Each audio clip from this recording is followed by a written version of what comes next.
So students, in today's class we are going to have the topic how do plants absorb water. Plants आखिर water को absorb कैसे करते हैं? कल हमने आपसे चर्चा किया इस पे। प्लांट्स जो है वाटर एब्जॉर्ब करने के लिए एपोप्लास्ट एंड सिम्प्लास्ट का हेल्प लेते हैं। ये एब्जॉर्ब करने की बात हो रही है, ट्रांसपोर्ट की नहीं बात हो रही है। अभी इसको सॉइल से एब्जॉर्ब करना है, सॉइल से एब्जॉर्ब करना है। एपोप्लास्ट और सिम्प्लास्ट का हेल्प लेते हैं। कुछ इंपॉर्टेंट वर्ड्स हैं जिनके बारे में आपको जानना चाहिए कि आखिर ये होते क्या हैं। How do plants absorb in water. कुछ इंपॉर्टेंट टर्म्स हैं, बार बार पूछा जाने वाला ये सब टर्म होता है। इससे पूछा था हॉलार्ड क्या होता है। हॉलार्ड, देखिए हॉलार्ड का मीनिंग होता है कि कोई भी सॉइल है, उस सॉइल में कितना ज्यादा वाटर है, द अमाउंट ऑफ वाटर ना, total amount of water present in soil. कभी कभी सॉइल ना देके कहता है सैंपल ऑफ सॉइल, कि किसी सॉइल के सैंपल में कितना पानी है ये कैसे पता चलेगा, तो इसको हॉलार्ड बोलते हैं। हॉलार्ड एक आता है इसमें जिसको क्रेशार्ड बोलते हैं। Chresard, that water available to the plants, मतलब जितना वाटर है उसमें से कितना वाटर जो है प्लांट्स के लिए अवेलेबल है, इसको क्रेशार्ड बोलते हैं। मतलब जो वाटर है, जैसे 30% वाटर है, 40% वाटर है, उसमें से प्लांट्स के लिए कितना वाटर अवेलेबल है। और एक लास्ट में वर्ड आता है जिसको इकार्ड बोलते हैं। इकार्ड मतलब rest of the soil water, rest of soil water. तो मतलब हॉलार्ड मिस हो गया कि सॉइल में कितना पानी है। अब उसको दो पार्ट में डिवाइड कर दिए, एक जो प्लांट्स के लिए है और एक जो प्लांट्स के लिए नहीं है। तो जो प्लांट्स के लिए है वो हो गया क्रेशार्ड, और जो प्लांट्स के लिए नहीं है, रेस्ट है सॉइल में, उसे क्या बोलेंगे, इकार्ड। तो तीन तरह के ये टॉपिक्स हैं, है ना, इनको एकदम ध्यान में रखना है। हॉलार्ड, क्रेशार्ड और इकार्ड, ये तीनों के तीनों वाटर के अमाउंट को बताते हैं कि कितना वाटर प्रेजेंट है किसी भी जगह पे सॉइल में। अगर वो प्लांट्स के लिए बात करेंगे तो क्रेशार्ड हो जाएगा, अगर सॉइल में बचे हुए पानी की बात करेंगे तो इकार्ड हो जाएगा, लेकिन टोटल पानी की बात करेंगे तो हॉलार्ड हो जाएगा। Clear? So next, root hairs. अब वाटर जो एब्जॉर्ब होता है ना, इस वाटर को एब्जॉर्ब करने में जो सबसे मेन रिस्पॉन्सिबिलिटी होती है वो होती है रूट हेयर्स की। वो सबसे मेन रिस्पॉन्सिबिलिटी होती है रूट हेयर्स की। रूट हेयर्स की, रूट हेयर्स, रूट हेयर्स। अब कैसे, तो चर्चा करते हैं। पहले सबसे पहले कि रूट हेयर जो होते हैं ना, ये यूनिसेलुलर है। यूनिसेलुलर, यूनिसेलुलर होते हैं। दूसरा, ये शॉर्ट लिव्ड होते हैं। शॉर्ट लिव्ड मतलब ये कुछ ही दिन जिंदा रहते हैं। यूनिसेलुलर है, शॉर्ट लिव्ड है, बहुत कम दिनों तक जिंदा रहते हैं। और कम दिनों तक जिंदा रहने का मतलब ये हुआ कि बनते बहुत जल्दी जल्दी हैं।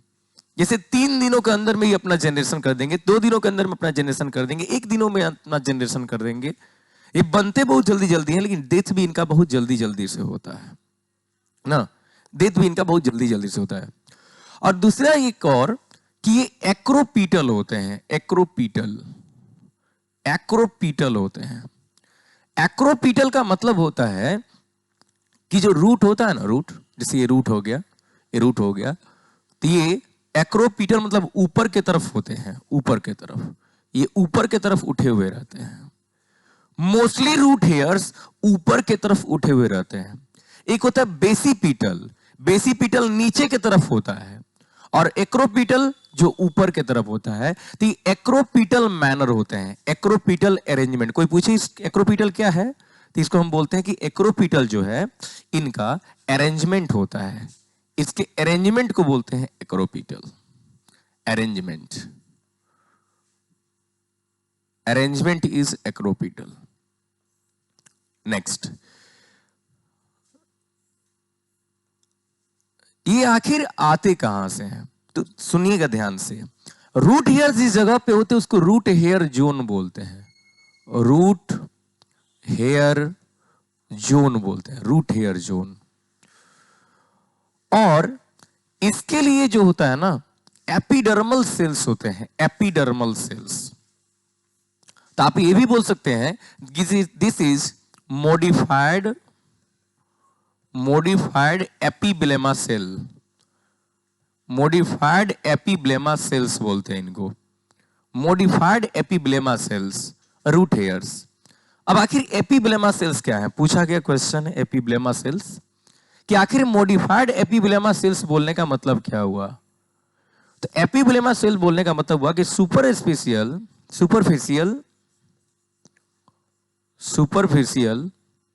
मॉडिफिकेशन ऑफ एपिडर्मिस या एपिडर्मल सेल्स। मतलब ये रूट हेयर्स होते नहीं हैं, बल्कि रूट हेयर जो है ना ट्रांसफॉर्मेशन के द्वारा बनते हैं, ट्रांसफॉर्मेशन के द्वारा। जो एपिडर्मल सेल्स हैं इनका जो सुपरफिशियल मॉडिफिकेशन होता है, सुपरफिशियल मॉडिफिकेशन मतलब एपिडर्मल जो सेल्स होते हैं इनके सबसे ऊपर, ये एपिडर्मल सेल है सब, इसके सबसे ऊपर मॉडिफिकेशन होके एक एक सेल्स निकलते हैं, एक एक सेल्स निकलते हैं, एक एक सेल्स निकलते हैं, एक एक सेल्स निकलते हैं। इसीलिए हम इसको बोलते हैं कि ये एपिब्लेमा सेल्स से बने होते हैं। रूट हेयर का अपना एक जोन होता है, जोन, रूट हेयर का अपना एक जोन होता है। रूट हेयर्स जो होते हैं ना, ये स्पेशली उन सभी पार्ट्स में बनते हैं जहां पर बहुत ज्यादा मात्रा में डेवलपमेंट चल रहा होता है, mostly in developing parts. Mostly ये डेवलपिंग एरिया में रहते हैं, डेवलपिंग एरिया में, डेवलपिंग एरिया में रहते हैं। ड्यूरिंग ट्रांसप्लांटेशन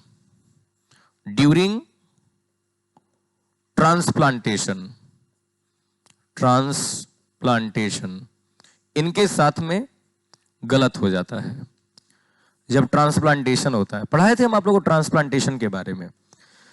जैसे मान लीजिए कोई जैसे धान की खेती होती है, तो धान की खेती के लिए क्या करते हैं हम लोग, जो हमारे यहाँ छोटा सा एक फील्ड होता है, उस छोटे से फील्ड में क्या किया जाता है, छोटे छोटे धान डाल दिया जाता है खेतों में, और जब वो इतने बड़े बड़े हो जाते हैं ना, तो उनको निकाल के और एक नए खेत में ले जाकर डाला जाता है।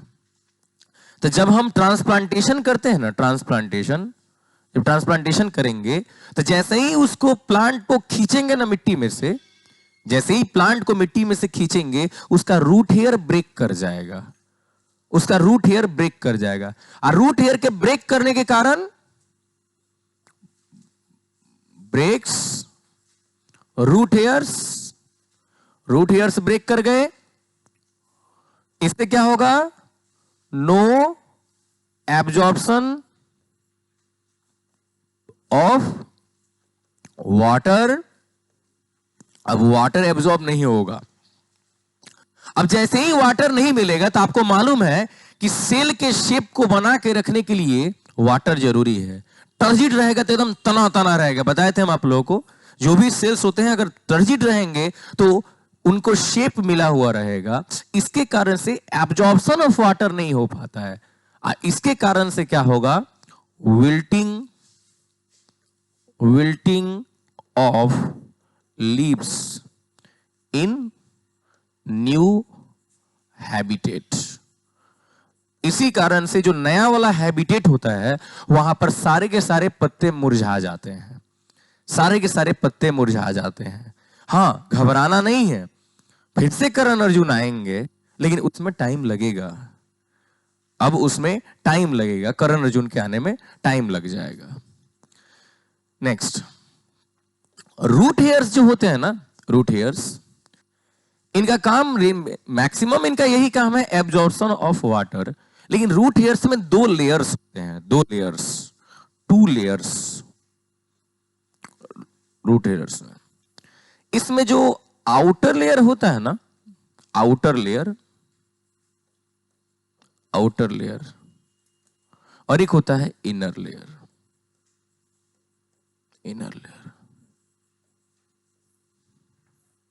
ना। आउटर लेयर में जो होता है, इसमें पेक्टिन होता है, पैक्टीन,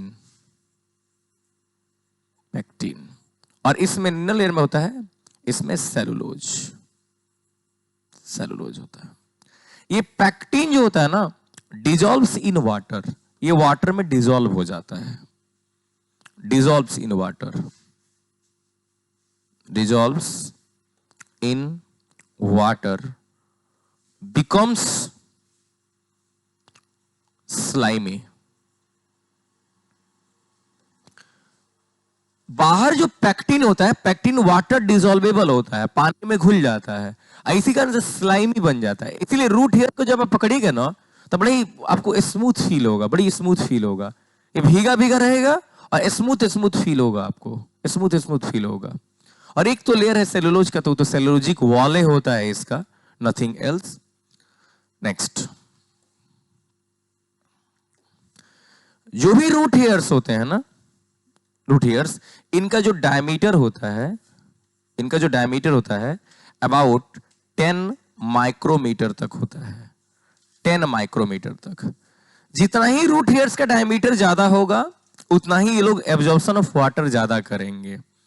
जितना ही रूट हेयर्स का डायमीटर ज्यादा होगा उतना ही ये लोग एब्जॉर्प्शन ऑफ वाटर ज्यादा करेंगे। तो root hairs are very much important to the plants. Root hairs के बिना प्लांट्स कुछ नहीं कर सकते हैं, बिकॉज रूट हेयर्स का ही काम होता है वाटर को एब्जॉर्ब करना। ये वाटर को एब्जॉर्ब करेंगे और वाटर को एब्जॉर्ब करने के बाद में उसे धीरे धीरे ट्रांसपोर्ट करके ऊपर तक पहुंचाने का काम करेंगे। वाटर को ट्रांसपोर्ट करके ऊपर तक पहुंचाने का काम करेंगे। क्लियर? क्लियर? नेक्स्ट,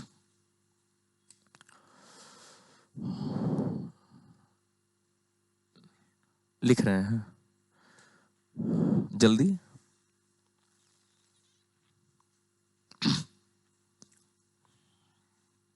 पैक्टिन क्या है?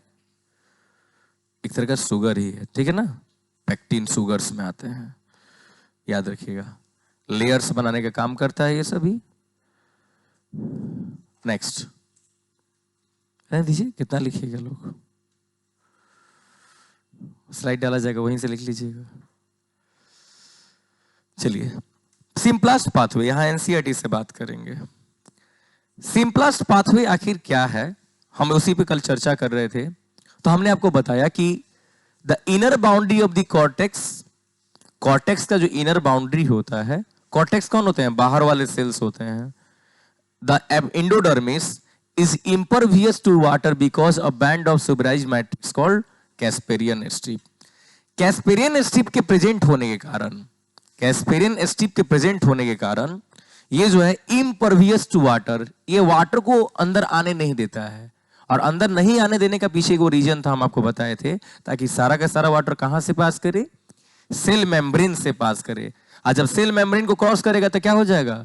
Selectively permeable. मतलब कौन से मिनरल्स को किस अमाउंट में जाना चाहिए, it will be checked by plasma membrane.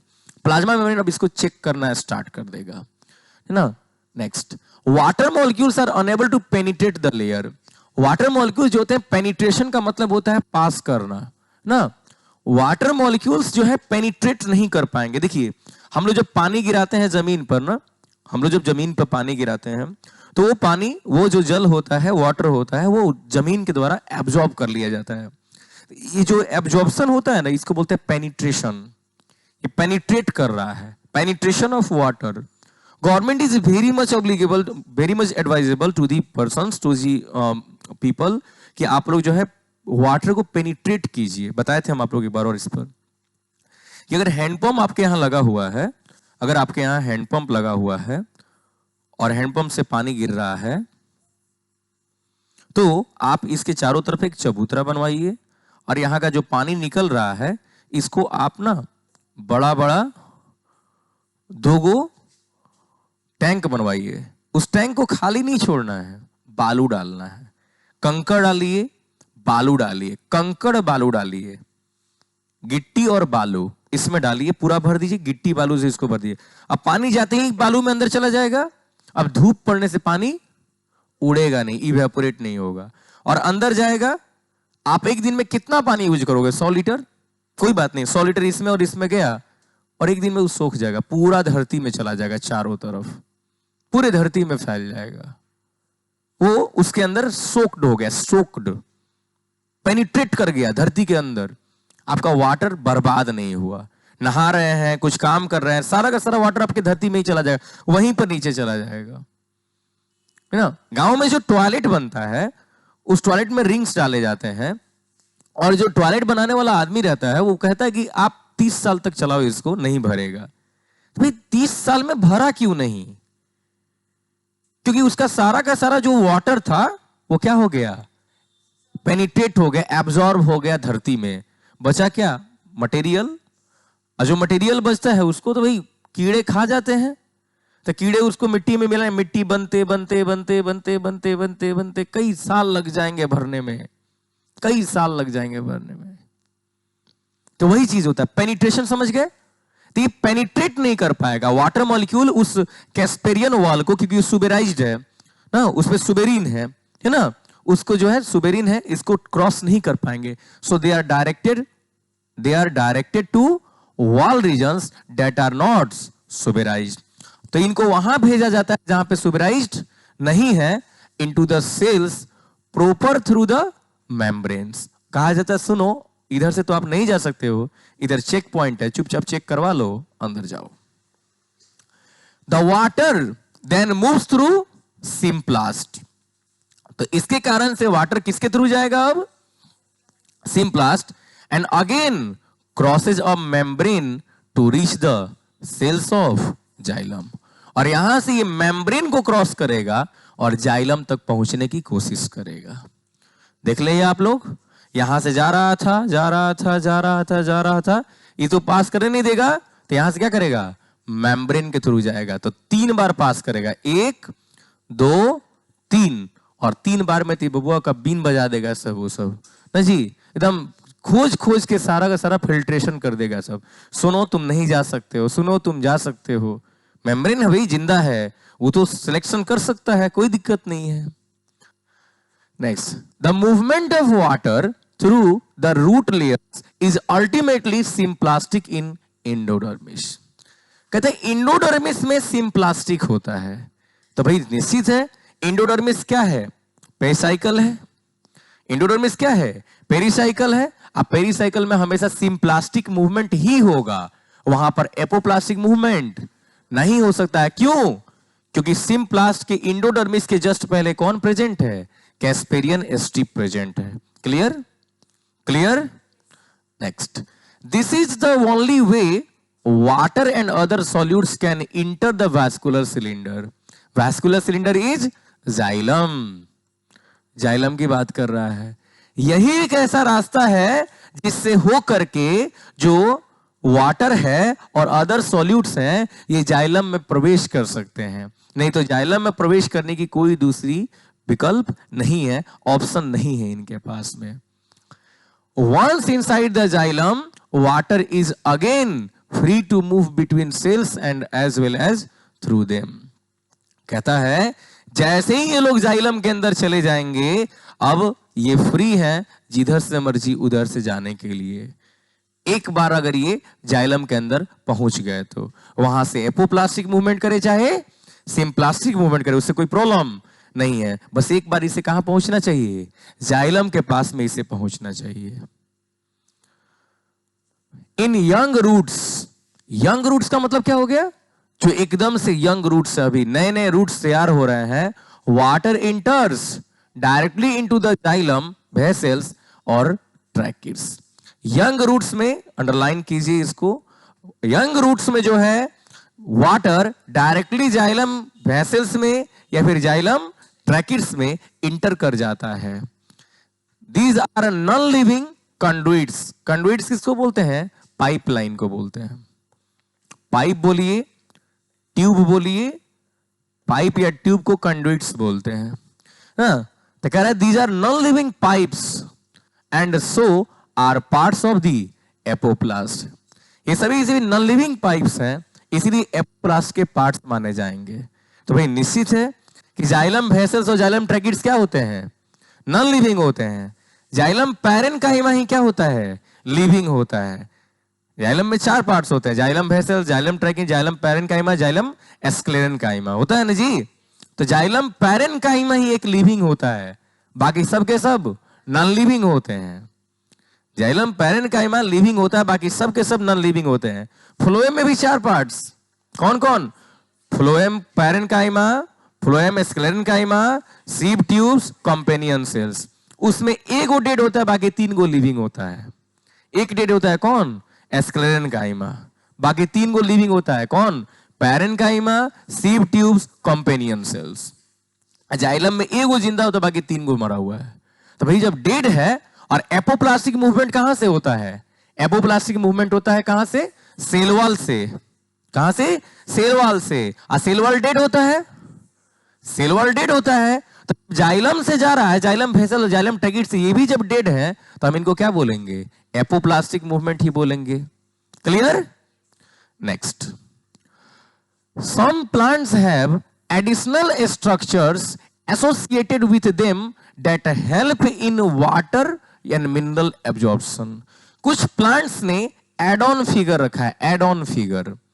Add on features का मतलब होता है कि मान लीजिए आप लोग इसको एक तरह से, वो बैक्टीरिया में आप लोगों को पढ़ाए थे, तो आप लोगों को याद होगा बैक्टीरिया में जब पढ़ाए थे तो हमने कहा था कि एक न्यूक्लियस होता है, न्यूक्लियस, और एक वो क्या होता है बोली तो, जिसमें वो अपना एडिशनल फीचर रखता है।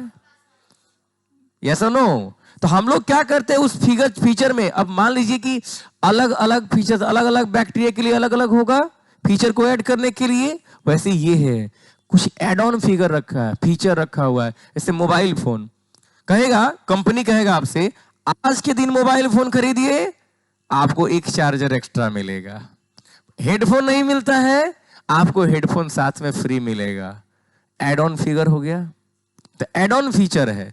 कुछ सेल्स हैं ऐसे, कुछ प्लांट्स हैं जो अपने पास में कुछ स्पेशल टाइप का क्या करता है लोग, पार्ट रखता है लोग। जैसे रूट हेयर्स में एक टॉपिक आता है, रूट हेयर्स में आप लोगों ने नाम सुना होगा ऑर्किड, ऑर्किड्स नाम सुने हो?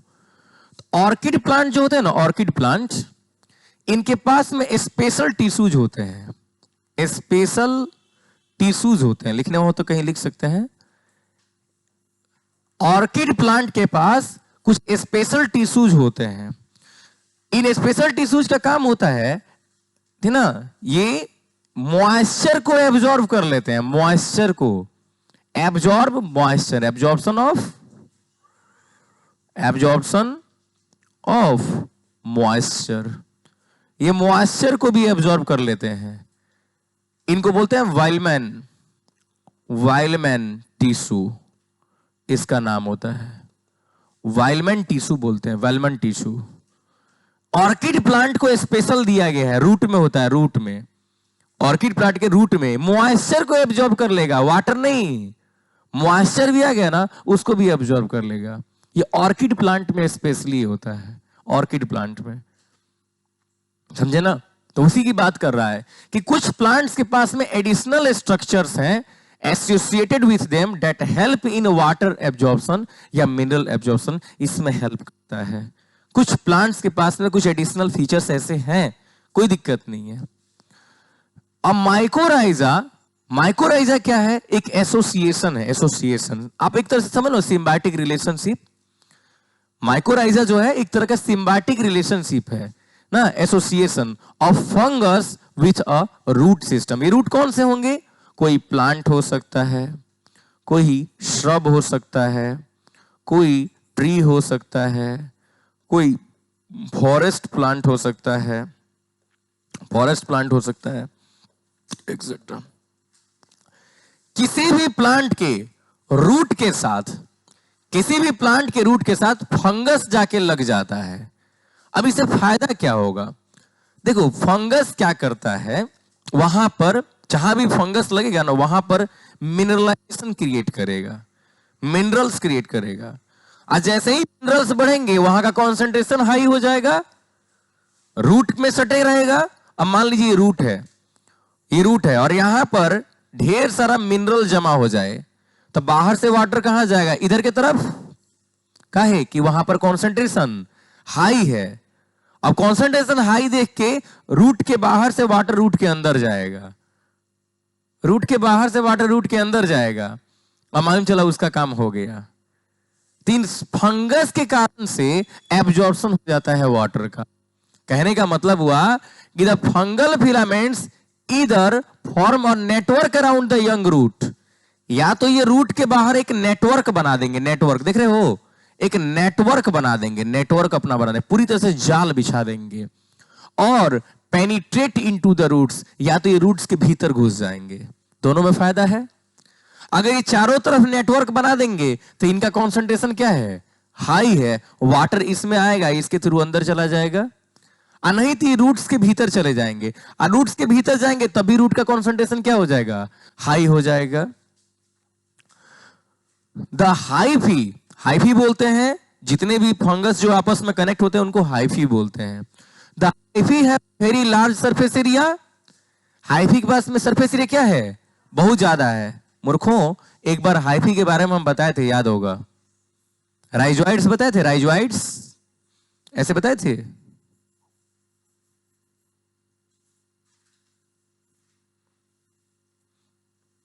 एस्पोरेंजियम के बारे में बता रहे थे, तो राइजोपस फंगस है ना एक तरह का, राइजोपस ब्रेड में होता है, ब्रेड मॉड बोलते हैं, ब्रेड में होता है ये, तो इसको हाइफी बोलते हैं। ये कौन है, हाइफी, क्या है, हाइफी है। समझ में आ रहा है? तो इसी की बात कर रहा है, जो ये हाइफी है, हाइफी कौन क्रिएट कर रहा है, फंगस। तो फंगस जो हाइफी बनाता है, इसका सरफेस एरिया क्या होता है, वेरी लार्ज, इसका सरफेस एरिया बहुत ज्यादा होता है। डेट एब्जॉर्ब्स मिनरल्स आयंस, ये क्या करेगा, मिनरल्स एंड आयंस को बाहर से एब्जॉर्ब कर लेगा, and water from the soil, और सॉइल को भी बाहर से एब्जॉर्ब कर लेगा, from a much larger volume of the soil that perhaps a root can not do. Root उतना नहीं कर सकता है। अब सोचिए, रूट उतना नहीं कर सकता है, लेकिन ये उतना सारा का सारा काम कर देगा। रूट को लग रहा था कि ये तो हमारे लिए खराब पर्सन है, ये गलत लोग हैं हमारे आसपास में रह रहे हैं, लेकिन रूट को क्या मालूम था ये उसको फायदा दे देगा। हा? रूट को क्या मालूम है कि ये उसको फायदा दे देगा। एक मूवी देखे थे, उस मूवी में दिखा रहा था, एक हीरो रहता है, एक चाय वाले के दुकान पर जाके डेली उसको परेशान करता है, डेली उसको परेशान करता है। एक दिन चाय वाले के बेटे का एक्सीडेंट हो जाता है, शांत रहो, हम जानते हैं तुम सब देखे हुए हो। एक दिन चाय के वाले के बेटे का एक्सीडेंट हो जाता है, उठा के ये लोग हॉस्पिटल लेके जाते हैं, और वहां पर 6 लाख रुपयों की जरूरत होती है। चाय वाला कहां से लाता, और ये जो हीरो है तुरंत 2 मिनट में 6 लाख रुपयों का व्यवस्था करके उसका ऑपरेशन करवा देता है। सोचिए, तो उसको लग रहा था कि ये मेरे लिए नुकसानदेह है, लेकिन यहां फायदेमंद हो गया कि नहीं हो गया। वही प्लांट को लग रहा था ये फंगस है, ये तो स्किन डिजीज क्रिएट करता है, हमको तो प्रॉब्लम हो जाएगा। नहीं, उसे क्या मालूम था ये जब हमारे आसपास में रहेगा तो वाटर और ज्यादा एब्जॉर्ब होगा, मिनरल्स और ज्यादा एब्जॉर्ब होंगे, इससे तो हमको फायदा होने वाला है। सो वही बात, खुश देखिए कितना है, खुशी की एकदम लहर दौड़ रही है इसके अंदर जी। वाटर और मिनरल्स और ज्यादा इसमें क्या हो रहे हैं, ऐड हो रहे हैं। Next, the fungus provides minerals, particularly phosphorus. Fungus कौन सा मिनरल रियल में कौन सा मिनरल प्रोवाइड करता है, फॉस्फोरस प्रोवाइड करता है, and water to the roots. In turn fungus ने कहा कि सुनो, हम तुम्हें वाटर देंगे, हम तुम्हें मिनरल्स देंगे, स्पेशली फॉस्फोरस देंगे, तुम मुझे क्या दोगे, इन टर्न इसके बदले में रूट प्रोवाइड्स सुगर्स, उसको सुगर दे देता है। हमारे यहाँ के लोग कहेंगे अच्छा हम तुम्हारे लिए अच्छा काम है, तुम हमको शुगर की बीमारी देगा। तो ये उसको शुगर देता है। Nitrogen containing compounds to the mycorrhiza देता है, माइकोराइजी को नाइट्रोजन कंटेनिंग कंपाउंड्स देता है, अमीनो एसिड देगा, नाइट्रेट्स देगा, ये सब चीजों को देगा कि लो हम भी तुम्हें गिफ्ट के रूप में कुछ देते हैं। नहीं, संसार का नियम है, आप हमें कुछ दोगे तभी तो हम कुछ देंगे आपको, हम आपको कुछ देंगे तो आप कुछ हमको दोगे, हम आपको पेन देते हैं आप अपना घर दे दोगे ना, हम अपना फोन दे देंगे आप सारा जमीन जायदाद हमको लिख दोगे। ऐसे ही ना होता है, हम कुछ आपको देंगे आप कुछ हमको दोगे ना। Next, some plants have obligate association, ये देखिए इससे भी भयंकर। ऑब्लिगेट एसोसिएशन का मतलब होता है total dependence. Total dependence, total dependence, completely depend हो जाते हैं कुछ प्लांट विथ माइकोराइजा। मतलब तुम रहोगे तो रहेंगे, तुम नहीं तो हम कुछ भी नहीं। यस नो, टोटली डिपेंडेंट हो गए, टोटली डिपेंडेंट हो गए कि अगर नहीं होता है, कुछ मूवी में सुने होंगे, कहता है अगर वो से कुछ हो गया तो हम भी जिंदा नहीं रहेंगे जी। तो वही बात हो गया। माइकोराइजा कौन है? माइकोराइजा कौन है? फंगस। अगर वो रहेगा तो हम रहेंगे, अगर वो नहीं रहेगा हम नहीं रहेंगे। तो वही बात करता है क्या कि for example pinus seeds can not germinate, पूछा गया क्वेश्चन है, पाइनस वाला अंडरलाइन कर लेना। Pinus seeds can not germinate and establish without presence of mycorrhizae. Mycorrhizae के बिना ये ना तो कभी जर्मिनेट कर पाएंगे और ना ही कभी ये लोग एस्टेब्लिश हो पाएंगे। देखिए पूरा माइकोराइजी इनमें लगा हुआ रहेगा, माइकोराइजी पूरा इनमें लगा हुआ रहेगा। देख रहे हो पीनट सीड्स, देख रहे हो? तभी ये जर्मिनेट करेंगे जब इनके आसपास में ये लोग रहेंगे, और जब ये लोग रहेंगे तो वाटर को एब्जॉर्ब करेंगे, और मॉइस्चर जहां मिला दिस विल जर्मिनेट, जर्मिनेट कर जाएगा। अब बताए water movement of a plant. भाई वाटर एब्जॉर्ब करने वाला तो बात हो गया, अब वाटर मूव कैसे करे? जाइलम तक वाटर पहुंच गया, अब यहां से वाटर मूव कैसे करे? तो वाटर के मूवमेंट को पढ़ना है, water movement of a plant. आखिर प्लांट के ऊपर वाटर कैसे जाए? जाइलम तक तो पहुंच गया, मतलब आपने घर में से निकाल के सामान को, कोई सामान अपने दोस्त को दे दिया, अब वो दोस्त उसको दिल्ली लेके जाने वाला है, कैसे लेके जाएगा? पहले वहां से रिक्शा लेगा, ई रिक्शा लेगा, स्टेशन पर जाएगा, ट्रेन पकड़ लेगा, दिल्ली जाएगा ना। तो कैसे लेके जाएगा उसकी बात की जाने वाली है। We looked at how plants absorb water from the soil. हम ये बात देख चुके हैं कि प्लांट जो है वाटर को कैसे एब्जॉर्ब करते हैं सॉइल से। We have looked already. And move it into the vascular tissues. और उसे एब्जॉर्ब करने के बाद उस vascular tissues मतलब जाइलम, जाइलम के पास कैसे पहुंचाते हैं, हमने इस चीज को देख लिया है। अब कहता है now let's try to understand. देखिए बाबू हम कुछ सेंटेंसेस को मॉडिफाई करते हैं, एनसीईआरटी का ही लाइन है लेकिन वहां पर कुछ और दिया होगा, हम यहां पे मॉडिफाई करते हैं क्योंकि हमको और सुंदर लगता है ऐसा मॉडिफिकेशंस, है ना। तो हम अपने अनुसार इनको मॉडिफाई कर देते हैं। Now let's try to understand. अब हम ट्राई करते हैं इस चीज को समझने का कि how this water is transported to various parts of the plants. अब ये वाटर प्लांट्स के अलग अलग पार्ट्स तक कैसे पहुंचाया जाएगा, अब थोड़ा इस पर बात कर ली जाए। चलिए स्टार्ट करते हैं इस टॉपिक को। एपोप्लास्ट पाथवे, यहां से एनसीईआरटी नहीं है। एपोप्लास्ट पाथवे बहुत बार ऐसा होता है ना, in many cases, many cases, many cases, बहुत सारे केस में प्लांट्स जो है ना, प्लांट्स इनमें एपोप्लास्टिक पाथवे होता है। मतलब cell wall to cell wall, cell wall से सेल वॉल में वाटर जाता है, एपोप्लास्टिक पाथवे बोलते हैं। Cell wall to cell wall water जाता है। This is very very fast process, very fast process, ये बहुत ही फास्ट प्रोसेस होता है। ऊपर से मास ट्रांसपोर्ट, मास या बल्क ट्रांसपोर्ट जब भी होगा किससे होगा?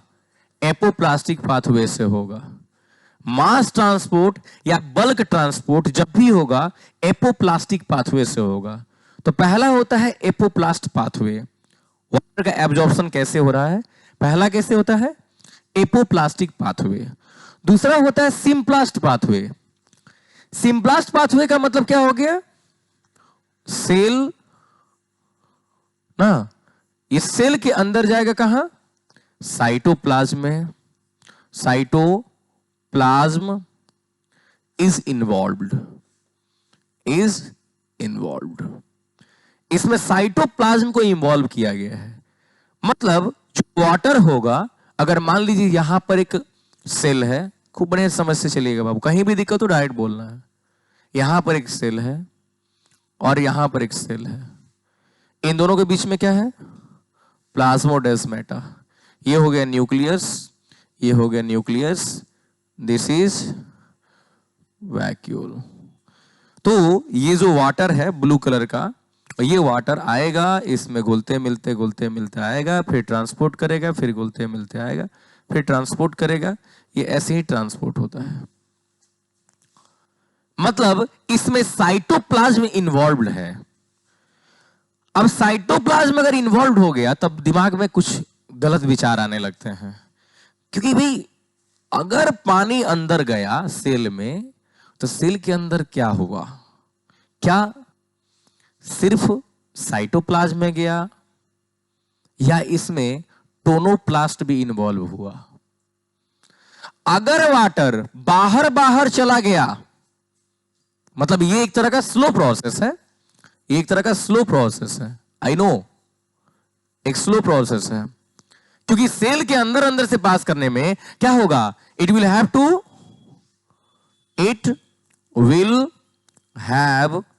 To cross plasma membrane. इसको प्लाज्मा मेम्ब्रेन को क्रॉस करना पड़ेगा, and crossing the plasma membrane again and again is a slow process. बार बार प्लाज्मा मेम्ब्रेन को क्रॉस करना है भाई, ये एक बहुत ही स्लो प्रोसेस है। तो इससे प्लांट तंग आ गया है। लेकिन हमने अभी अभी पढ़ा कि वाटर जो है ये उसके अंदर तो गया है, उसके अंदर सेल के अंदर गया है। तो सेल के अंदर जब गया तो इसके साथ क्या हुआ? नहीं हुआ। इंडिया है ना, कानून बहुत कानून बहुत आईपीसी एक्ट रखा हुआ है ना जी। तो इसके अंदर दो काम हो सकता है। पहला कि ये बाहर से ही चला जाए, वैक्यूल इन्वॉल्व ना हो, मतलब हम बोल सकते हैं नॉन वैक्यूलर ट्रांसपोर्ट। और दूसरा हो सकता है ये वैक्यूल के अंदर भी चला जाए, तो हो जाएगा वैक्यूलर ट्रांसपोर्ट। तो सिंप्लास्टिक पाथवे में कितने टाइप्स होते हैं? दो टाइप्स। इसमें एक नॉन वैक्यूलर ट्रांसपोर्ट होता है और एक वैक्यूलर ट्रांसपोर्ट होता है। Clear? Non vacuolar transport and vacuolar transport. तो यहां तो apoplast very very fast process, यहां सिम्प्लास्ट में आए तो अपने स्लो हो गया। सिम्प्लास्ट में नॉन वैक्यूलर और वैक्यूलर इन दोनों में ज्यादा स्लो कौन होगा? वैक्यूलर। का है कि वैक्यूल से वैक्यूल में जाना है। तो वही बात है, non vacuolar symplast pathway. Non vacuolar मतलब वैक्यूल इज नॉट इन्वॉल्व्ड, इसमें वैक्यूल इन्वॉल्व्ड नहीं है, बिल्कुल भी इन्वॉल्व्ड नहीं है। मतलब यह हुआ कि water do not cross the tonoplast. Water जो है टोनोप्लास्ट को क्रॉस नहीं करेगा, वाटर जो है टोनोप्लास्ट को क्रॉस नहीं करेगा। And again a slow process. Slow process तो है ही, स्लो प्रोसेस मतलब equal to symplastic. Symplastic real में इसी को बोल सकते हैं, equal to general symplastic, general symplastic movement. General symplastic movement के अनुसार चल रहा है। इसमें जो स्पीड नॉर्मल हम लोग समझते हैं उसी स्पीड से इन्वॉल्व होते हुए आगे चल रहा है, कोई प्रॉब्लम नहीं है। लेकिन प्रॉब्लम कब आती है? जब वैक्यूलर सिम्प्लास्ट पाथवे आता है। मतलब क्या हुआ इसमें? Vacuole is involved, vacuole is involved. अगर वैक्यूल इन्वॉल्व हुआ तो क्रॉसेस टोनोप्लास्ट, ये टोनोप्लास्ट को क्रॉस करेगा। टोनोप्लास्ट को क्रॉस किया तो टेक्स एनफ क्या टाइम, अब इसको ज्यादा समय लगेगा, सो हम ये कह सकते हैं स्लोएस्ट प्रोसेस। स्लोएस्ट प्रोसेस ये सबसे स्लो प्रोसेस है। तो आपसे पूछा जाएगा किसी भी प्लांट में, ध्यान से समझो, किसी भी प्लांट में ट्रांसपोर्ट का सबसे फास्ट प्रोसेस कौन है? Apoplastic transport, apoplastic pathway. और सबसे स्लो प्रोसेस कौन है? Vacuolar symplast pathway. Vacuolar symplast pathway सबसे स्लो प्रोसेस है। Any doubt? Any doubt? क्या? ये डिपेंड करता है कॉन्सेंट्रेशन ऑफ द सॉइल पे, जो जा रहा है अंदर की तरफ, ये दोनों तरह से चलता है। तो जो पानी बाहर से चला गया उसे हम बोल देंगे क्या? Non vacuolar transport. और जो अंदर से जा रहा है उसे क्या बोल देंगे? Vacuolar transport. ये डिपेंड करता है जो लिक्विड जा रहा है अंदर उसके कॉन्सेंट्रेशन पे डिपेंड करता है, ठीक है ना? कॉन्सेंट्रेशन पे डिपेंड करता है। Next, mechanism of water transport. Water transport का मैकेनिज्म क्या है? मतलब दो तरह का वाटर ट्रांसपोर्ट है, एक होता है पैसिव एब्जॉर्प्शन, एक होता है एक्टिव एब्जॉर्प्शन। मतलब वाटर के ट्रांसपोर्ट में पैसिव एब्जॉर्प्शन तो सबके दिमाग में चल रहा होगा कि सर पैसिवली ही ट्रांसपोर्ट होता है। क्यों? पैसिव एब्जॉर्प्शन का मतलब क्या हुआ? No use ATP. यहां एटीपी का कोई यूज नहीं है, यहां एटीपी का कोई भी यूज नहीं है, नो यूज ऑफ एटीपी। यहां पे सारा काम होता है किससे? ऑस्मोटिक प्रेशर से। किससे होता है? ऑस्मोटिक प्रेशर से। अब इसको ऑस्मोटिक प्रेशर भी नहीं बोलेंगे हम, ऑस्मोटिक प्रेशर भी नहीं बोलेंगे। ये एक तरह का ऐसा प्रेशर है ना, pressure pull, pressure pull from stomata. जो एस्ट्रोमेटा है ना, वहीं से एक तरह का प्रेशर पुल क्रिएट किया जाता है। सुनिएगा खूब आराम से।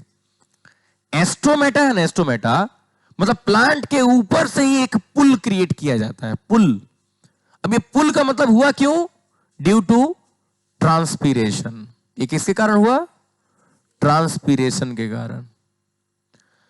जैसे ही ट्रांसपीरेशन होता है, आप जानते हो ट्रांसपीरेशन के समय क्या होता है? Water is evaporated. वाटर जो होगा इवेपोरेट होके उड़ जाएगा। अब बाबू जैसे ही वाटर इवेपोरेट होके उड़ जाएगा, इवेपोरेशन, इवेपोरेशन, जैसे ही वाटर का इवेपोरेशन हो जाएगा तो जिस सेल से इवेपोरेशन होगा it will B empty, it will B empty. वो एम्प्टी हो जाएगा, खाली हो जाएगा, एम्प्टी। पी साइलेंट होता है, एम टी, पी साइलेंट होता है, एम टी खाली ना। तो वो क्या हो जाएगा? एम्प्टी हो जाएगा, खाली हो जाएगा। आज जैसे ही वो खाली होगा, जैसे मान लीजिए ये खाली हो गया, ये ढेर सारे सेल्स कनेक्टेड है और यहां पर कौन है? रूट हेयर है, मान लीजिए रूट हेयर्स। अब यहां का वाटर अगर इवेपोरेट हो जाएगा तो ये अपना वाटर इसको देगा, ये अपना वाटर इसको देगा, ये अपना वाटर इसको देगा। यहां पर हेल्प करता है कौन? डीपीडी। कौन हेल्प करता है? डीपीडी हेल्प करता है, डीपीडी, डिफ्यूजन प्रेशर डेफिसिट। ऐसे यहां पर डीपीडी क्रिएट करता है और ये नेगेटिव, निगेटिव ना, निगेटिव होता है। निगेटिव होने का मतलब हो गया कि यहां पर जो प्रेशर है वो यूपर से खींचा जा रहा है, खींच रहा है ऊपर की तरफ, ये पुल क्रिएट कर रहा है, पुल, है ना। अच्छा, एटीपी यूज क्यों नहीं हो रहा है? आप समझ में आ गया? एटीपी का यूज इसलिए नहीं हो रहा है ना,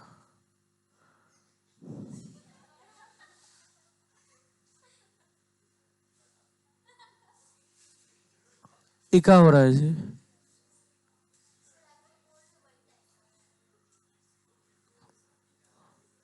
it's writing what I am talking.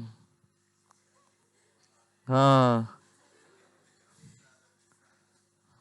okay, now we will continue the class in English, that's why it will be able to write the कोई यहाँ पर by ear deaf नहीं ना है? then he will have to read the sentences. क्या बोलते हैं इसको? captions. Okay, let me off it.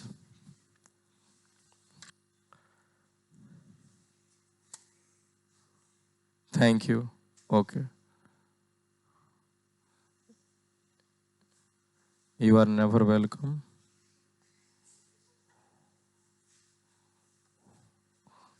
Clear? बड़ा तगड़ा वर्ड लिखा था, हम काफी घबरा गए थे। ये बार अगली, अरे भाई इतना बुरा हमारे लिए, इतना बुरा हमारे लिए कौन सोच सकता है? कौन बैठ के यहीं से मॉनिटर तो नहीं कर रहा है ना? थोड़ा देर हमारे मन में घूमा बात कि हमारे बारे में इतना अच्छा बात काहे लिखा जा रहा है, तो मन हमारे बारे में हम ही बोल रहे हैं। ये गलत पढ़ रहा था ना, गलत बात है ये, हटो नहीं पढ़ाएंगे ये। एक्टिव एब्जॉर्प्शन तो, अरे रुको ना, पहले अभी मजाक कर रहे थे। तो यहां पर पैसिवली ट्रांसपोर्ट हो रहा है। बात यह है कि पैसिव ट्रांसपोर्ट में ना एक पुल क्रिएट किया जा रहा है, पुल। अब पुल से लगभग 96% वाटर का एब्जॉर्प्शन होता है, 96% एब्जॉर्प्शन। मतलब आपसे कोई बोले कि बताओ पैसिव ट्रांसपोर्ट से कितना वाटर ट्रांसपोर्ट हुआ, तो लगभग 96% वाटर जो है इसमें ट्रांसपोर्ट हुआ है, 96% वाटर। लेकिन वही एक्टिव ट्रांसपोर्ट की बात करते हैं, इसमें ओनली 4% एब्जॉर्प्शन होता है, ओनली 4% एब्जॉर्प्शन होता है। याद रहे ये जो एब्जॉर्प्शन होगा ये कंडीशनल होता है, कंडीशनल। कंडीशनल कहने का मतलब हो गया, कंडीशनल बोलने का मतलब हो गया कि कभी कभी ये जो रूट होता है ना, ये जो रूट है, रूट हियर, इसके अंदर का ऑस्मोटिक पोटेंशियल डाउन हो जाता है।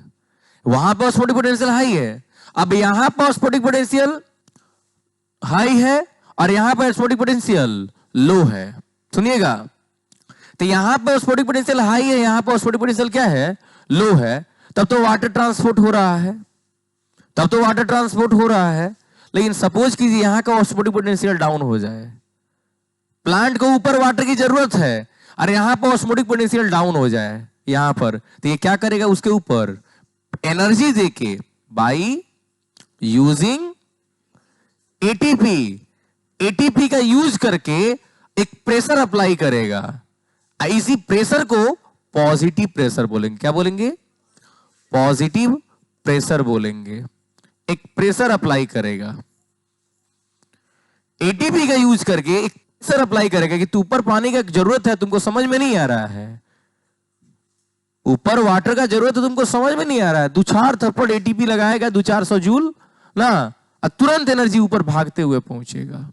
इसीलिए अगर हम डिफरेंस की बात करते हैं तो डिफरेंस हो जाएगा क्या, यहां पे देखेंगे, force for passive absorption lies in shoot. इसमें फोर्स कहां है? सूट में, ऊपर एस्ट्रोमेटा के पास।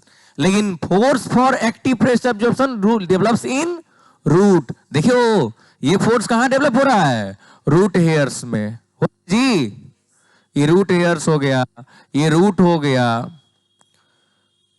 तो पैसिव प्रेशर का जो एब्जॉर्प्शन का जो फोर्स है वो कहां क्रिएट हो रहा है? सूट में। लेकिन एक्टिव एब्जॉर्प्शन का प्रेशर कहां क्रिएट हो रहा है? रूट्स में। आराम से देखिए, ये सब एनसीईआरटी की नहीं है, इसलिए बढ़िया से समझना होगा इनको। Transpiration pull plays the major role. इसमें ऊपर से ट्रांसपीरेशन पुल हो रहा है, खिंचाव हो रहा है, लेकिन इसमें क्या किया है? Osmotic pressure and energy play the major role. इसमें ऑस्मोटिक प्रेशर और एनर्जी मेजर रोल क्रिएट किया है। Clear? Next, a negative pressure is developed in xylem. भाई आप जानते हो डीपीडी के थ्रू जा रहा है तो निगेटिवली ही ट्रांसपोर्ट होगा, लेकिन यहां पर a positive pressure is develop in the xylem. Positive pressure क्यों बना है? By the use of energy. Energy का यूज किया है, बढ़ा के एकदम दे रहा है, ऊपर से प्रेशर अप्लाई कर रहा है, भाग ऊपर जल्दी से ना जी।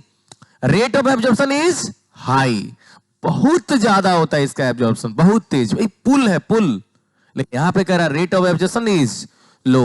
अरे 4% ही लेके जाना है, 4% वाटर को ट्रांसपोर्ट करना है, तो कितना हाई कर देगा प्रेशर? इसमें 96% का ट्रांसपोर्टेशन हो रहा है। Takes place in rapidly transpiring plants. ये ऐसे प्लांट्स में होगा जिसमें ट्रांसपीरेशन बहुत फास्ट हो रहा हो, लेकिन ये किस में होगा?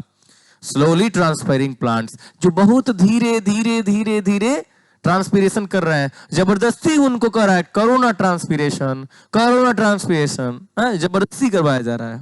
Water absorption through the roots, लेकिन water absorption by the roots, इसमें थ्रू रूट्स, रूट्स के थ्रू जाएगा, रूट्स के थ्रू जाएगा, मतलब ऊपर से ही खींच रहा है, रूट्स भेजो, लेकिन बाय द रूट्स, रूट्स के द्वारा ही वाटर को ट्रांसपोर्ट करवाया जा रहा है, रूट्स के द्वारा ही वाटर को ट्रांसपोर्ट कराया, वहां पे रूट के द्वारा नहीं कराया जा रहा है, सूट के द्वारा कराया जा रहा है, यहां पर सूट के द्वारा, सूट खींच रहा है तब रूट काम कर रहा है। Clear? And the last, it is apoplastic and this is symplastic. सबसे बड़ा डिफरेंस यही है कि जो भी एक्टिव ट्रांसपोर्ट होता है वो सिम्प्लास्टिक होता है, और जो भी पैसिव ट्रांसपोर्ट होता है ये एपोप्लास्टिक होता है। Clear? Next, factors affecting water absorption. Water absorption को कुछ ऐसे फैक्टर्स है जो इफेक्ट करते हैं, जो वाटर को ट्रांसपोर्ट होने में हेल्प नहीं करते हैं। जैसे पहला है अवेलेबल सॉइल वाटर। अब याद रखिएगा, अगर वाटर मोर होगा, मोर, अगर वाटर ज्यादा होगा तो क्या होगा? वाटर का एब्जॉर्प्शन भी क्या होगा? Absorption will be more. अगर वाटर ज्यादा होगा तो एब्जॉर्प्शन भी ज्यादा होगा। तो कितना वाटर प्रेजेंट है उसमें, मतलब ये डिपेंड करता है किस पे? Depends on holard. ये किस पे डिपेंड करता है? हॉलार्ड पे डिपेंड करता है। हॉलार्ड डिपेंडेंस, हॉलार्ड डिपेंडेंस, हॉलार्ड डिपेंडेंस पे क्रिएट करता है। जितना हॉलार्ड ज्यादा होगा, जितना ही हॉलार्ड ज्यादा होगा उतना ही ज्यादा एब्जॉर्प्शन कर पाएगा ये। लेकिन याद रहे एक चीज कि चाहे कुछ भी हो जाए, लिमिट क्रॉस नहीं होना चाहिए। अगर ज्यादा मात्रा में भी वाटर हो जाएगा ना, तभी प्लांट की डेथ हो सकती है। ज्यादा मात्रा अगर हो जाएगा तभी प्लांट की डेथ हो सकती है। तो अवेलेबल सॉइल वाटर, पानी जो है, वाटर जो है सॉइल में कितना प्रेजेंट है, इस पर डिपेंड करता है एब्जॉर्प्शन। बात नंबर 2, सॉइल एयर। सॉइल में एयर होना चाहिए। ये बड़ा कंडीशनल है, ये फैक्टर, आई से this is the most important factor. 99% लोग इसमें गलती कर देते हैं। हम बोलते हैं बताओ, मिट्टी में एयर ज्यादा होगा, हवा ज्यादा होगा, तो एब्जॉर्प्शन ज्यादा होगा कि कम होगा? एब्जॉर्प्शन कम हो जाएगा। हवा ज्यादा है तो पानी कम है, लेकिन ऐसा बिल्कुल भी नहीं है, उल्टा होता है। जितना ही एयर होगा उतना ही एब्जॉर्प्शन होगा। क्यों? मोर एयर, मोर एयर, मोर रूट हेयर। फिर समझ में आया? रूट हेयर बढ़ते, जितना ही एयर मिलेगा ना उतना ही इसको ऑक्सीजन मिलेगा, और जितना ही ऑक्सीजन मिलेगा, जितना ही ऑक्सीजन मिलेगा उतना ही रूट हेयर से बढ़ते जाएंगे, और रूट हेयर जितने ही बढ़ेंगे मोर एब्जॉर्प्शन, इससे एब्जॉर्प्शन बढ़ जाएगा। देख लिए कुछ? देखे? लेकिन कभी कभी वाटर लॉजिंग हो जाता है, वाटर लॉजिंग हो जाता है, वाटर लॉजिंग हो जाता है। और जहां वाटर लॉजिंग हुआ, no air, no air, air नहीं है तो no root hair, no root hair, wilting of, wilting of leaves. इसीलिए बताए थे कि कभी कभी खेतों में पानी लग जाता है तो पानी निकालना जरूरी है, नहीं तो प्लांट्स मर जाएंगे, नहीं तो प्लांट्स मर जाएंगे। वाटर लॉजिंग नहीं होना चाहिए खेतों में। वाटर लॉजिंग होगा तो एयर खत्म हो जाएगा, एयर कम हुआ तो रूट हेयर खत्म हो जाएगा, और रूट हेयर खत्म हुआ तो प्लांट का डेथ हो जाएगा। एक मूवी आया था, बताए थे आप लोगों को, एक बार हम चर्चा किए थे। एक मूवी था, उस मूवी में क्या होता है, एक हीरो जो रहता है वो, उसको बोला जाता है कि तुम जो, अरे मूवी देखे होगा आप लोग, रमैया अवस्था, एक मूवी आया था। उस मूवी में जो हीरो है वो क्या करता है, अपने खेतों में नाली बना रहा है। तो लड़की का भाई आता है, कहता है क्या कर रहे हो? वो बोलता है अरे बारिश का, लगता है बारिश होने वाला है, इसलिए नाला बना रहा हूं कि खेतों का पानी निकलेगा। लड़की का भाई कहता है मैं यहाँ कई साल से रहता हूं, कोई बारिश वारिश नहीं आने वाला है, ठीक है ना? तब तक बारिश आ जाता है बड़ा तेज। तो ये अपने आदमी को चिल्लाता, जाओ भाई फावड़ा वाड़ा लेके आओ। ये कहता इसकी जरूरत नहीं है, अपने खेत से पहले मैंने आपके खेत में नाला बना दिया था। इम्प्रेस्ड हिम जी। तो आप समझ गए होंगे कि बारिश के समय में वाटर लॉजिंग खेतों में नहीं होना चाहिए। अगर वाटर लॉजिंग हुआ तो प्लांट्स खराब हो जाएंगे, प्लांट्स का डेथ हो जाएगा। तो सॉइल में एयर बढ़ने से बोलो फायदा है कि नुकसान है? फायदा है। इसीलिए देखिएगा अभी गेहूं का सीजन चल रहा है, तो अभी देखिएगा लोग पानी डालते होंगे खेतों में। पानी डालते हैं ताकि खेत जो है ना मरमरा रहे, मतलब उसका मिट्टी जो है ना एकदम हवा रहे, टाइट ना हो मिट्टी, सॉफ्ट सॉफ्ट मिट्टी रहे। कई बार तो जब धान की खेती होती है ना, तो धान को जो होता है ज्यादा एयर चाहिए होता है धान को, तो उसको बार बार मिट्टी को उलट पलट किया जाता है। लोगों को रखा जाता है, लोगों को रखा जाता है जाके खेतों में मिट्टी को काटे, ऐसे ऐसे काटेंगे काटेंगे काटेंगे मिट्टी को। खेतों की अगर एक सीरीज में, तो खेतों का बीच बीच में जुताई किया जाता है। दो फायदा, एक वीड्स खत्म, घास छोटे छोटे खरपतवार अनवांटेड प्लांट्स खत्म, और दूसरा फायदा एयर का सर्कुलेशन बढ़ जाएगा। एयर का सर्कुलेशन बढ़ जाएगा। समझ में आ गया? ये सॉइल में एयर इज क्या चीज? रूट एयर को एब्जॉर्ब नहीं करता है। जो रूट का ग्रोथ होता है ना, ग्रोथ होगा किससे? होगा मिनरल से, एनर्जी से, ग्लूकोज से, इन्हीं के द्वारा होगा ना। तो ऑक्सीजन नहीं रहेगा तो ऑक्सीडेशन कैसे होगा? फूड मटेरियल आएगा ना, ग्लूकोज आएगा, प्रोटीन आएगा। तो एयर के प्रेजेंस में इनका ग्रोथ होता है। यहां पे काम करता है कौन? ऑक्सीजन।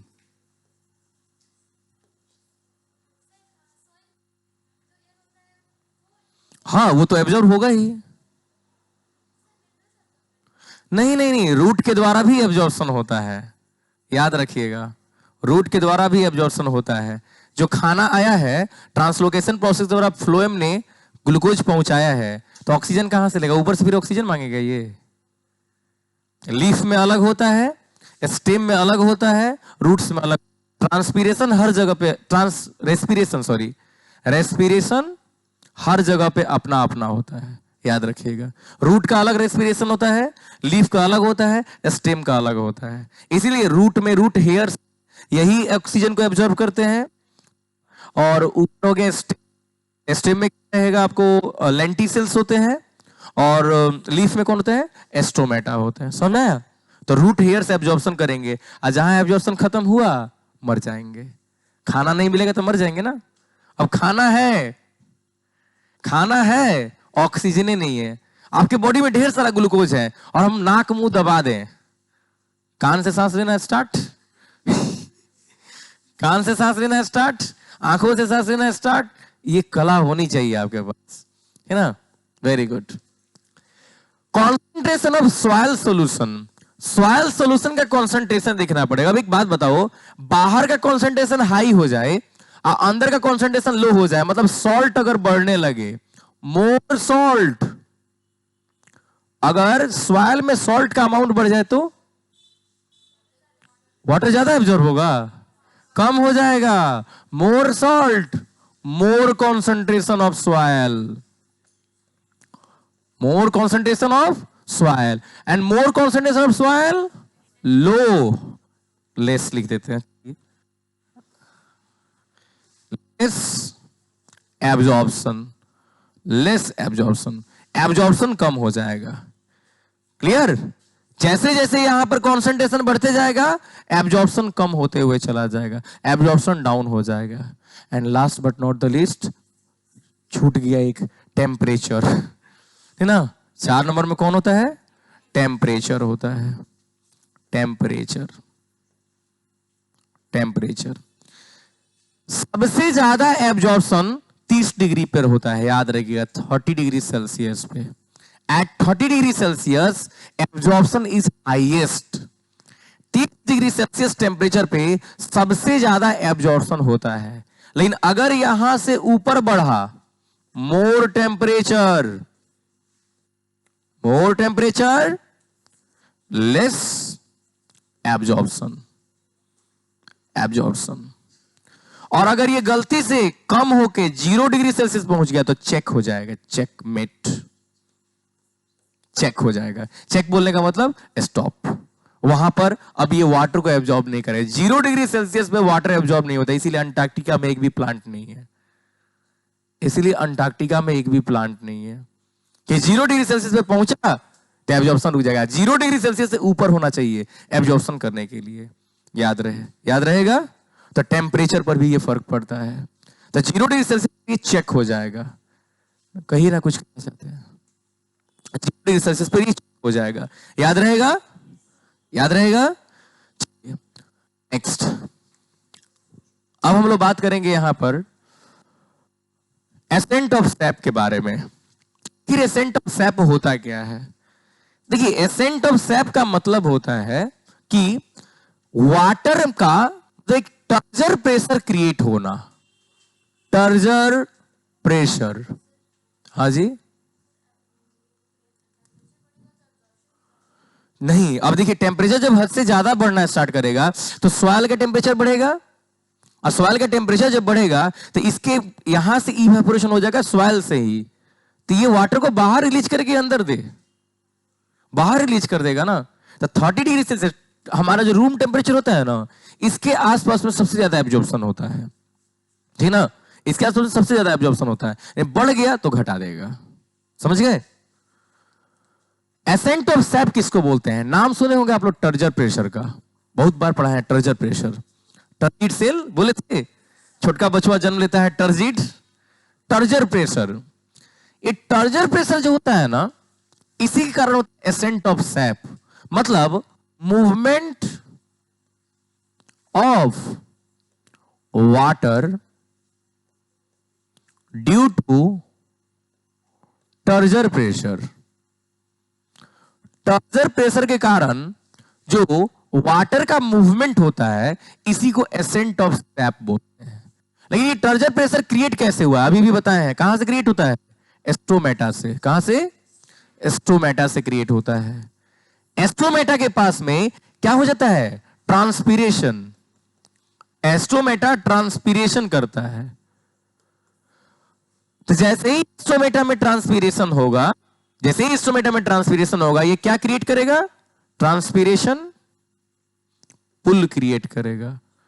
ट्रांसपीरेशन पुल क्रिएट करेगा, और इसके कारण से वाटर में खिंचाव आएगा, और सेल्स जो है प्लास्टिक पाथवे के द्वारा या एपोप्लास्टिक पाथवे के द्वारा सेल टू सेल वाटर बढ़ने लगेगा। रियल में यहां पर एक ट्रांसपीरेशन पुल में रियल में देखा गया है कि सेल्स टर्जिड हो जाते हैं। टर्जिड हो जाते हैं। इस टर्जिडिटी को देखने के लिए गर्डल एक्सपेरिमेंट होता है। गर्डल एक्सपेरिमेंट, इस टर्जिडिटी को चेक करने के लिए एक्सपेरिमेंट किया जाता है, जिसको गर्डल एक्सपेरिमेंट बोलते हैं। बहुत ही एक तगड़ा टाइप का एक्सपेरिमेंट है, जिसको आपको बाद में पढ़ना है। चैप्टर का सबसे सेकंड लास्ट टॉपिक वही होता है, गर्डल एक्सपेरिमेंट। हम आप लोगों को गर्डल एक्सपेरिमेंट इधर ही पढ़ाएंगे।